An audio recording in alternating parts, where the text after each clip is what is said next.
පැවිදි ජීවිතේ ඉන්න එක ගොඩක් දේවල් වලට ලේසි. මේ යුගයේ වෙද්දී පැවිදි ජීවිතය කියලා කියන්නේ හරියට දේවාල වල කපුකම වගේ වැඩ.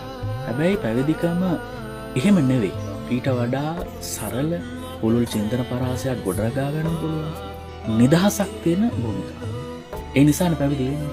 එතකොට ඒක ඇතුලේ සංගීතය නෙවෙයි ඕනෑම විෂයක් ඉගෙන ගන්න පුළුවන්. එතකොට ඕනෑම විෂයක් ඉගෙන ගන්න, පරිශීලනය කරන්න, ප්‍රැක්ටිස් කරන්න, පුහුණු කරන්න අවශ්‍ය කරන මානසික වටපිටාව ගිහි ජීවිතයට වඩා ලැබෙනවා. හැබැයි දැන් තත්ත්වය වෙනස්.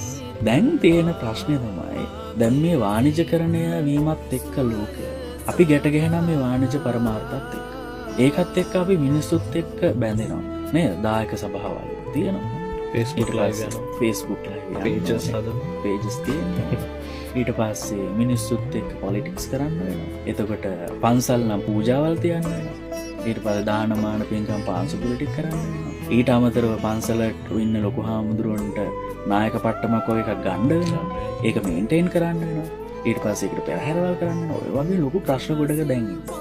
මේකත් එක්ක නම් ඔය කියන මානසික තත්ත්වය නිදහස හම්බෙන්නේ නැහැ. සාමාන්‍ය ඔයාලට එච්චර මේ ඉවෙන්ට් කැලෙන්ඩර් එකක් නැහැ. රේඩියෝ channel එකක් විදියට අපිට තියෙන ඉවෙන්ට් කැලෙන්ඩර් එකක් පන්සලකට තියෙනවා. එතකොට පන්සලක තියෙන ප්‍රශ්න ටික ගන්නකො දැන් ආර්ථික ප්‍රශ්න ටික දැන් පන්සලට තියෙනවා. ඒක නිසානේ ලයිට් බිල් ගෙවන්න කියලා උද්ඝෝෂණය කරන්න වෙලා තියෙනවා. ඊට පස්සේ යැපීමේ ගැටලුවක් තියෙනවා. ප්‍රතිලාභවල ගැටලුවක් තියෙනවා. දේශපාලන ගැටලුවලට මුහුණ දෙන්න වෙලා තියෙනවා.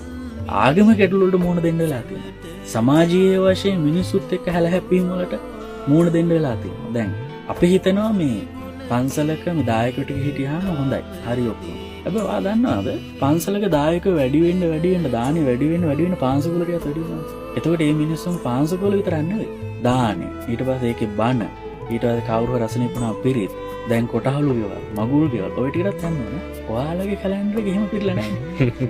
පන්සලේ ගිහිල්ලා බලන්න දිනපොත පන්සලේ තියෙන කැලෙන්ඩර් එක ඒක මේ වෙද්දිම සමහරලාට ලබන අවුරුද්දේවත් බුකින්ග්ස් වැටලා තියෙනවා. අපේ ලේසියෙන් කටිනයක් ගන්න බෑ.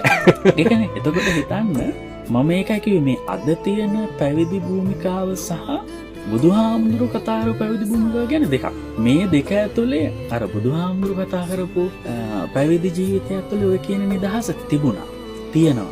දැන් මමත් ඒක උත්සාහ කරනවා ගන්න. නමුත් මේ තියෙන ජීවිතය ඇතුලේ ඒක අපිටත් අහිමි වෙමින් යනවා. එතකොට ওই තියෙන සංකීර්ණ භාවය නිසාම ගොඩාක් භික්ෂුන් වහන්සේලා මේ වෙද්දී ගිහි පිරිසට වඩා මානසික රෝගී. එතකොට ඒක අවිවාදයෙන් පිළිගන්න වෙනවා මේ යුගයේදී ගිහි මිනිස්සුන්ට වඩා මානසික පීඩනයෙන් මානසික ගැටලු තියෙන ඒගොල්ලෝ. එතකොට මානසික රෝග තියෙනවා ඒගොල්ලෝ. එතකොට ගිහිව ඉන්න එක මම හිතනවා දැන් පැවිදි ඉන්න එකට වඩා නම් ලේසියි.